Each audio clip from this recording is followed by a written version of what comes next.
Welcome on MG 90.8 FM। This is RJ Manisha with you. और फिलहाल मेरे साथ ही सीए प्रिया अग्रवाल पहाड़े। हेलो। हॅलो. कशा आहात? मस्त एकदम. तुम्ही कशा आहात? दिवस कसं सुरू आहे? एकदम मस्त. सुरुवातच एफएमने झाली. एफएमने म्हणजे छानच आहे. सुनहेरा मेलेडी वाला दिवस जाईल. Yes, एकदम. Thank you so much for coming here. Yes, thanks to you. आणि सर्वात पहिले ना मला तुमच्याकडून जाणून घ्यायचंय की तुम्ही जी केसर शेती केली आहे 10x10 खोलीत ही केसर उत्पादन हे कसं पॉसिबल झालं आणि बिईंग सीए ही कशी कल्पना आली? मी बाय प्रोफेशन चार्टर्ड अकाउंटंट आहे. याची ऐवजी मला नेहमी काहीतरी वेगळं करायची अजून इच्छा होती. सो म्हणजे जस्ट इंटरनेटवर वगैरे बघताना मला लक्षात आलं की असं काहीतरी आहे जे फक्त काश्मीरमध्ये उगतं. काश्मीरमध्ये पण एक पर्टिक्युलर एरिया कानपूर म्हणून तिथेच ज्याचं उत्पादन होतं ते आपल्या इथे होऊ शकतं.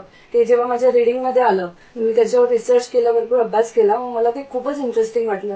अँड मला ॲग्रिकल्चरमध्येही भरपूर इंटरेस्ट आहे. सो सगळं जुळून आलं. मग त्याच्यात अभ्यास केला 1 वर्षभर, ट्रेनिंग्स घेतल्या. मग जेव्हा कल्पना आली की हे होऊ शकतं ते भारी वाटलं आणि त्याच्यावर ट्राय करण्याचं डिसाईड केलं. माझ्या हस्बंडचा भरपूर सपोर्ट होता. ते म्हटले तू बिंदास कर, तुला नेहमी इच्छा होती काहीतरी असं करायची. ते असणं खूप खूप इम्पॉर्टंट. इम्पॉर्टंट आहे.